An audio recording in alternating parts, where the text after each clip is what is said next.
Hello, everybody. It's a great pleasure to talk in this year's Congress about the politics of performing gender in Turkish Shakespeare's. Turkey has a long tradition of reading, translating, and staging William Shakespeare's plays as part of the country's westernization process.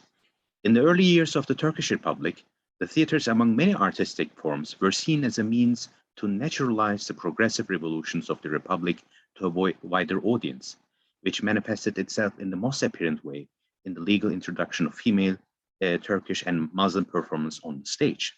The theater became thereby a forum for exhibiting and teaching Western and progressive forms of egalitarian gender relations that guaranteed equal opportunities. Therefore, this paper will illustrate how the gendered body of female performance became a site for affirming the positive discrimination of the Republic's progressive policies for women to break the socio-cultural glass ceiling to encourage women off the stage and to have a place in the work and the public life in Turkey. Though it should be noted that this presentation makes use of only a representative list of female performers to give a glimpse about the relationship of Shakespeare and gender relations in Turkey. In order to understand the achievements of the Republic, we need to have a look at the Ottoman context, which preceded it, and which we should consider sometimes as the historical root of the problems and sometimes of innovations regarding the representation of women and Shakespeare on the Turkish stage. We know that the first documented performances of Shakespeare in Turkey were done by Ottoman Armenian and Ottoman Greek theater companies, which performed Shakespeare in Armenian and Greek respectively in the early 19th century. Following the success of Ottoman, Armenian, and Greek companies, original Turkish works inspired by Shakespearean themes and conventions became influential in the impetus of both Turkish drama and Shakespeare's plays in Turkey. This was also paralleled with the increasing number of Turkish translations of Shakespeare that was the result of the establishment of the Office of Translators as an extension of the Ottoman Empire's westernization efforts. The first translation of Shakespeare into Turkish were either retranslations from other languages, notably French, or from other genres like opera versions or from Charles Lamb's family-friendly version. With the advent of the Ottoman Theatre Company, also called the Gedik Pasha Theatre Company, founded by Güllü Agop in 1868, Romeo and Juliet became the first play to be performed in Turkish, which gradually centralized the position of Shakespeare in Turkish theaters. Güllü Agop's company introduced many important performers of Shakespeare, the most notably of whom is possibly Merope Kantarjian, or better known as Siranush, who started her career when she was only 15 years old in 1827. She was also important because after performances as Ophelia, she became the first female Hamlet in Ottoman Turkey in 1901 and was highly praised for her acting styles. While non-Muslim women experienced a relative freedom on the stage because of Sharia rules that forbade the presence of non-related men and the presence of women, Muslim women were not allowed to perform in plays. The Istanbul City Theatre's attempts in 1918 to train Muslim actresses like Afife Jale to perform for only female audiences were cut short when the same was not allowed to perform in the public, for which she resigned from the City Theatre. Using the non-Muslim pseudonym Jale, she became Afife Jale clandestinely, and she performed in a clandestine way in plays, but was regularly persecuted by contemporary police forces who stormed performances and cut them short, from which she escaped through the help of fellow actors or actresses. From 1920 to at least 1924, constant surveillance and the fear to be imprisoned caused her severe headaches, which were mistreated with contemporary medical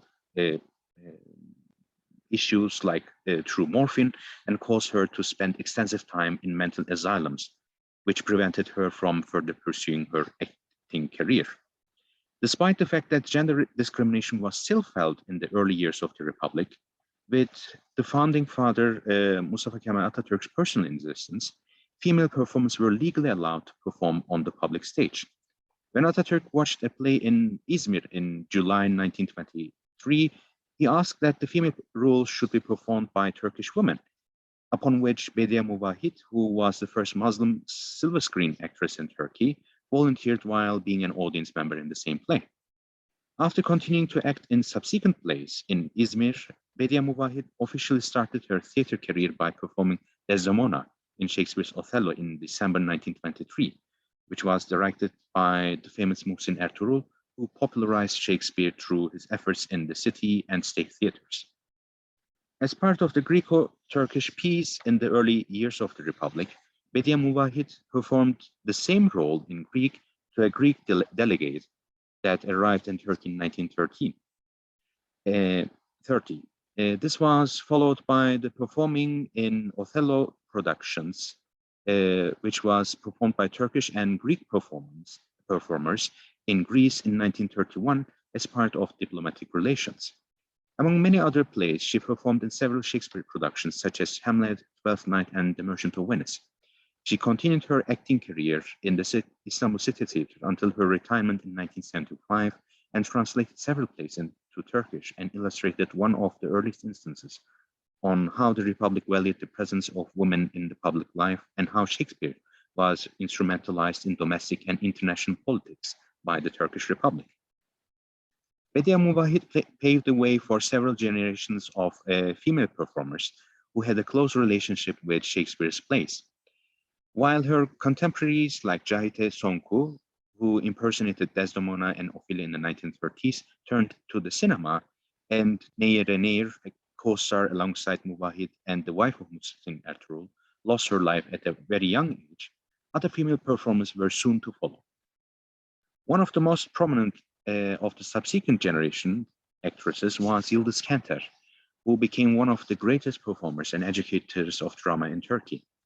Being the daughter of a diplomat and an Englishwoman, having studied drama in the US and being an educator of drama throughout her career, Yıldız Kenter coupled her bilingual and theatrical skills in her very successful career.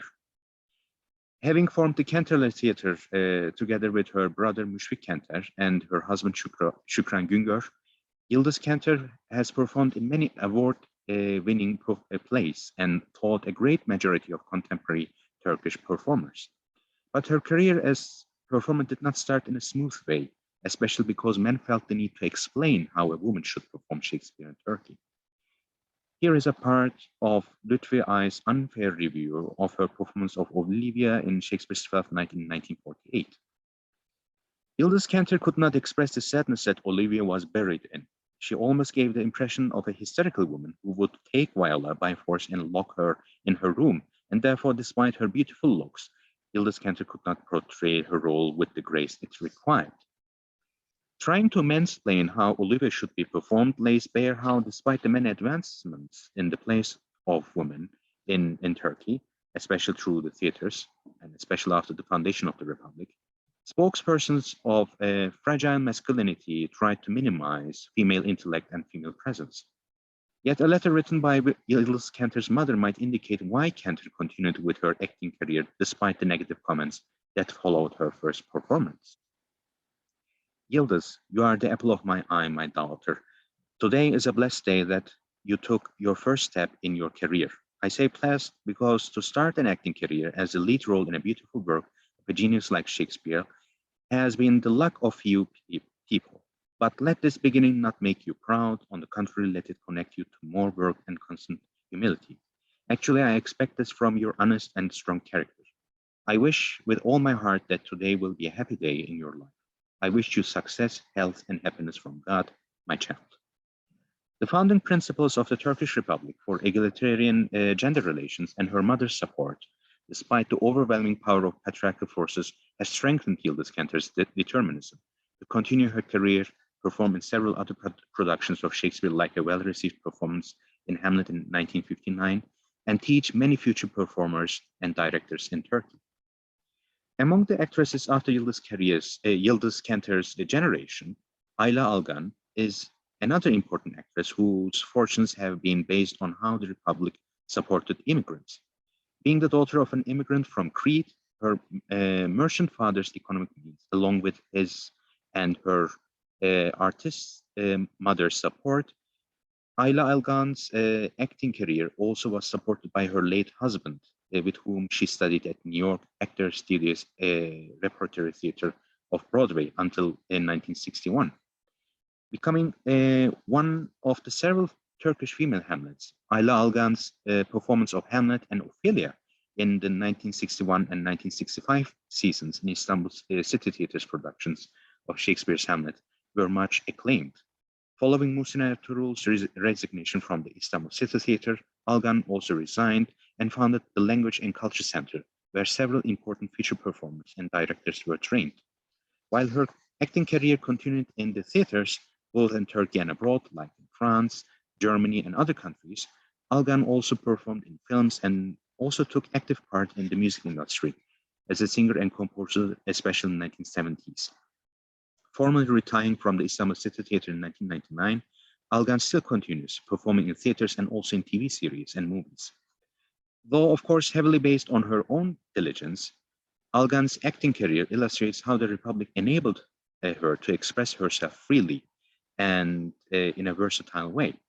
It also shows how Muhsin Ertuğrul and his vision of a versatile Shakespeare acting styles enabled Algan to express herself beyond gender restrictions by starting her professional acting career by both performing Ophelia and Hamlet in 1961.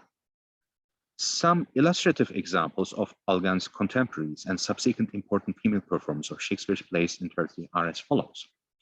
Nedret Güvenç, for instance, is still considered as among the most acclaimed Lady Macbeths in Turkey with her 1962 performance, who also performed in Meşe About Nothing in 1964 and in The Winter's Tale in 1973. Another important figure is Ayten Gökçer, who started her acting career in 1958 in the state theaters and had a very successful performance career of performing Olivia in Shakespeare's Twelfth Night in 1963. Işık Yenersu's performance of Catherine in the avant-garde production of The Taming of the Shrew arose much interest in the Turkish audience. Sumru Yavrucuk's 1992 performance of Lady Macbeth took that performance one step further through her very daring performance scenes, having Lady Macbeth trying to clean herself, for instance, in a bathtub. Also, Zerrin Tekindor's performance as Cleopatra in the 2012 Globe to Globe event has been praised by critics and audiences alike. But I want to turn your attention to one of the most acclaimed female Hamlets of Turkey, namely Fatma Girik, whom we lost, unfortunately, this year. In Metin Aksan's Kadın Hamlet, that is female Hamlet, Girik performs in a surreal adaptation that uses and plays upon many conventions of Turkish cinema and theater, like the rural film genre. Aksan's almost psychedelic rendition, coupled with the energy of Fatma Girik's acting technique, make the film an important milestone for Shakespeare in Turkey. Focusing on intergenerational power struggles within the upper-class members of the rural space, Girik's rendition of Hamlet represents the new Turkish woman, who is educated, beautiful, clever, and compassionate, and whose concerns is not just to survive, but to live an honorable life in Turkey. This is set against Gertrude, who is the old woman type, as a self-centric wife who survives and makes the most of her life through her expenditures she earns only with her physical beauty in the male-dominated Turkish society. In the movie, Girik's Hamlet as a dominant rather than reluctant figure bends not just gender but also gender stereotypes. The performance illustrates how the gendered body of the Turkish female Hamlet becomes a material and metaphorical space to depict the struggle of women to maintain and survive in power structures. Girik's strong performance against patriarchal forces sheds light onto resisting flawed gender relations in the 1970s of Turkey and beyond. Now I want to turn to a relatively younger performer who could be considered to continue Girik's passion. Demet Evgar started her career as an amateur performer in her hometown Manisa. She graduated from the State Conservatory of the Istanbul University, and during her studies, she formed, along with friends, the Theater Kılçık company. While she continued to work with this group, she also performed at the Kenter Theater Group until 2009, which has proved a very formative period under the further supervision of Yıldız Kenter. Moving to Pangar Theatre Company, Demet Evgar's performances at the 2012 Macbeth and 2014 My Fool King Lear productions, Evgar has, along with her fellow actors, brought new life to Shakespeare performances in Turkey. For instance, along with other prominent performers, Evgar's performance of multiple roles in the adaptation of King Lear, where Lear's fool retells Lear's stories to other fellow fools, is marked by a dreamlike grotesque performance that foregrounds human follies. Complicating notions of the puppets and the puppeteers, the performance underscore how social demarcations are actually void and non-existent in crisis situations.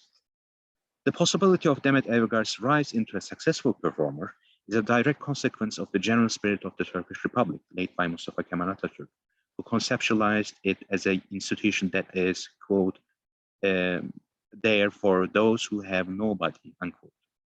Aiming to have egalitarian social opportunities, regardless of one's origin and socioeconomic background, the Republic has especially enabled women to express themselves in public life to the dismay of the ongoing patriarchal restrictions.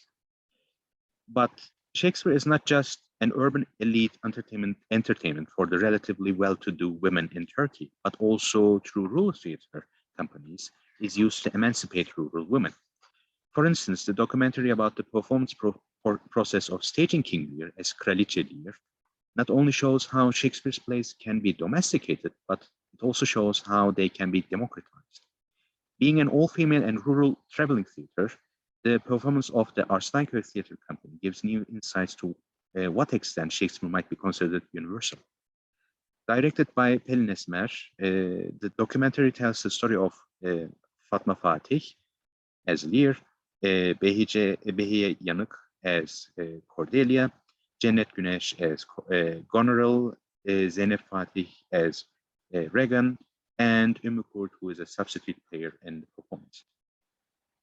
The backstories of both the rural performers and the rural audiences prior and following the recorded performance of Shakespeare's play create a retrospective vision, and they comment upon patriarchal restrictions and illustrate how the theater, though very painfully, can be used to overcome these and give a chance for rural women to express themselves and have an active role in public life.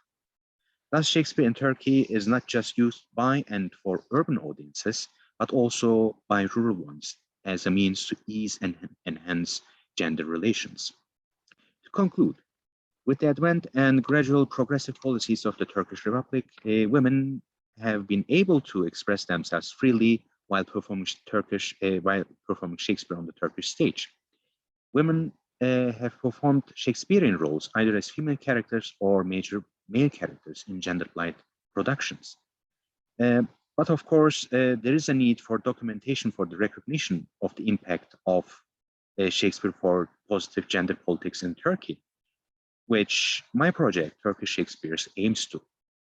Introducing texts, productions, and research on Turkish Shakespeares to a broader international audience of students, teachers, and researchers, we publish every 2 weeks new blog entries.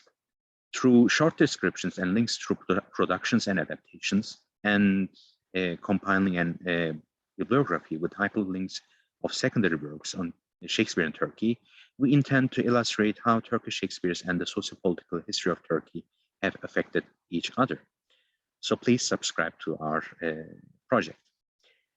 I hope that this very short presentation on how gender politics were positively affected by the progressive policies of the Turkish Republic that instrumentalized Shakespeare has been as meaningful to me and to you as it is for me.